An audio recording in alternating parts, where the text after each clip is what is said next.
Hola amigos, and welcome back to Let's Play Pokémon LeafGreen version. In the last episode, we took on the Trainer Tower, wasted a couple minutes of our time there. And in today's episode, we're actually going to go up north and do some other optional things. Because there's 3 things in the Sub-Island that I haven't touched up on yet. The first of these things is Water Labyrinth, which is... it's a maze. It's a maze of rocks in the water. Probably work that out for yourselves. If you go over here, however,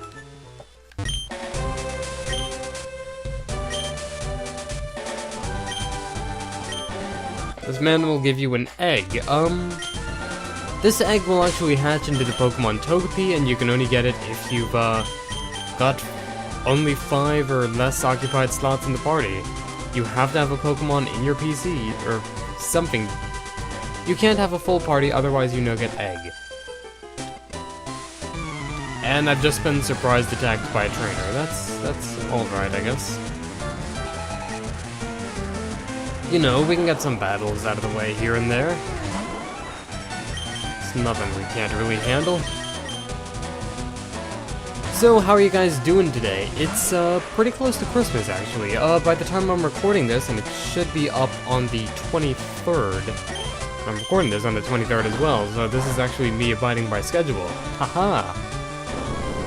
But, you know, I'm doing fine. And, playing Pokemon. I actually had guests over, yesterday. And, you know, we played a few games here and there. Played Super Smash Brothers, we played, Star Fox Assault, we played Blaze Blue, we played Scott Pilgrim vs. the World. Basically, we've played all the games I really like playing.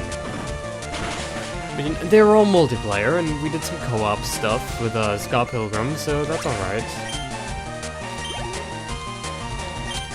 Oh, but I can't think of the Scott Pilgrim vs. the World game anymore without being slightly depressed, and I'll tell you for why. There was actually supposed to be a DLC for the Scott Pilgrim vs. the World game. And it was supposed to include like an online mode and Wallace Wells as a playable character. And for some odd reason, I'm hearing that they cancelled it due to lack of interest. Which I guess is kind of Ubisoft's fault in the first place for, you know... oh, releasing this game, or releasing DLC for the game 2 years after it's released, or...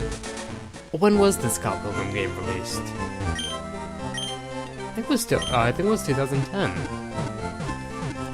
I'm not sure. I either got it in late 2010 or early 2011. So I don't know.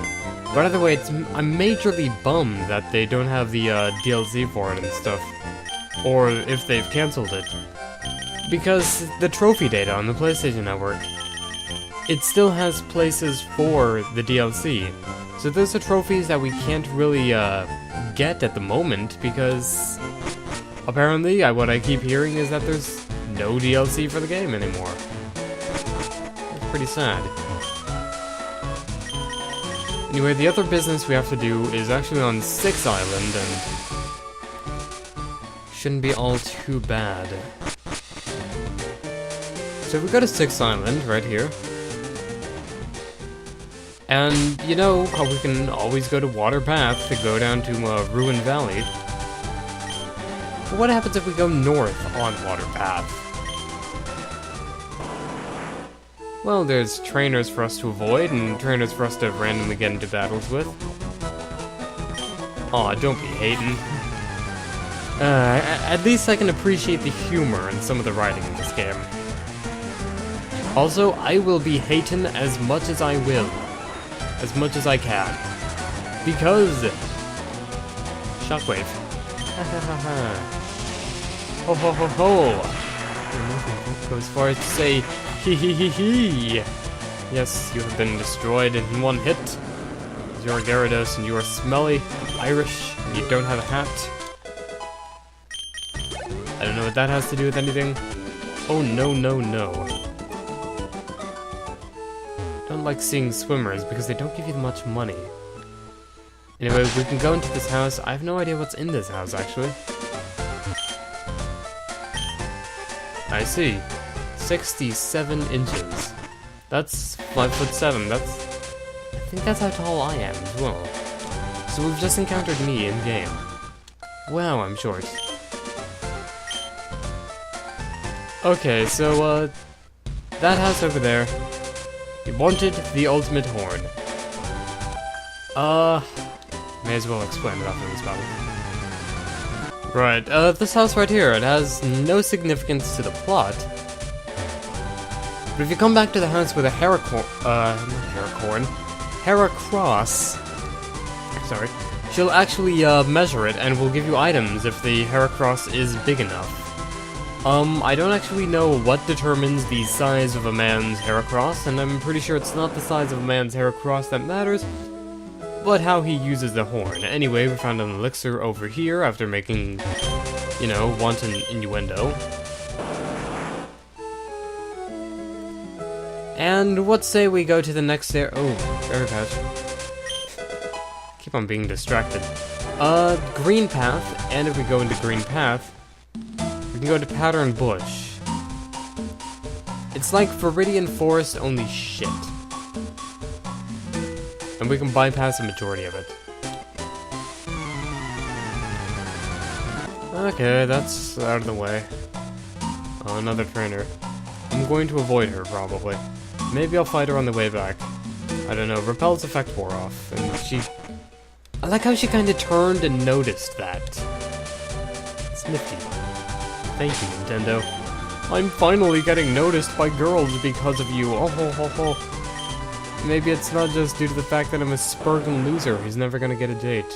That hit a nerve, it totally did. Jeez.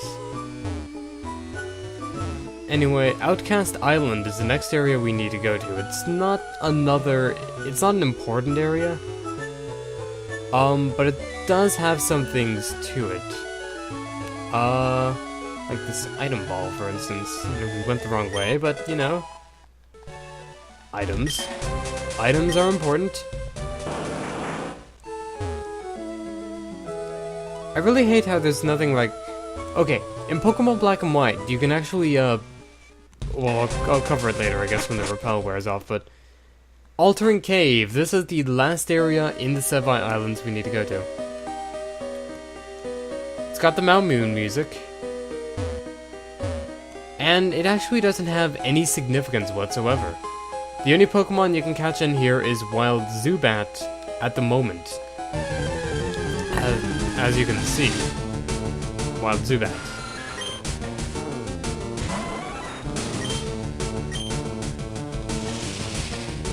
Splat.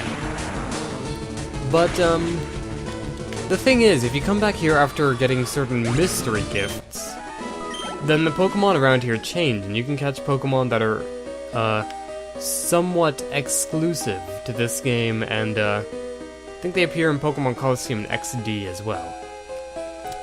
What I was gonna cover, anyway, was, if you run out of Repel in Pokemon Black and White, you actually get this really nifty prompt that, that asks if you want to use another Repel. It's very nice and, pretty time-saving, actually. I don't know. Anyway, Altering Cave actually doesn't really have much significance, and it also appears in Pokemon Emerald version, where it has even less significance, considering most of the mystery gift Pokemon you can catch, you can just get in the Safari Zone and post-game anyway. How are we going to wrap this up? Well, I said that I'd be battling another trainer. I made a promise. Pretty blue for a green path. Oh, there's the green. Right there. Alright, I promised I'd battle you. Please don't disappoint me. Actually, I have a feeling I'm going to be disappointed, so, you know, bring in Baron. The master of disappointment. Hi. Isn't the air okay. I'll take your word for the air being delicious. And suddenly I'm more inclined to listen to you. Okay. Hoppip. It's a flying and grass type Pokemon that's kinda cute, I guess. The sprite for this game isn't exactly flattering. It's basically a decapitated cat head with grass growing out of it. I have no idea what that's all about. And of course she's got another one, because why wouldn't she? It's kind of a cute Pokemon. It's basically a Scarfy with plant life. For those of you who don't know what a Scarfy is, I advise you play more Kirby. Skiploom, it's Hoppip's evolved form that's nearly as pathetic and not nearly as cute.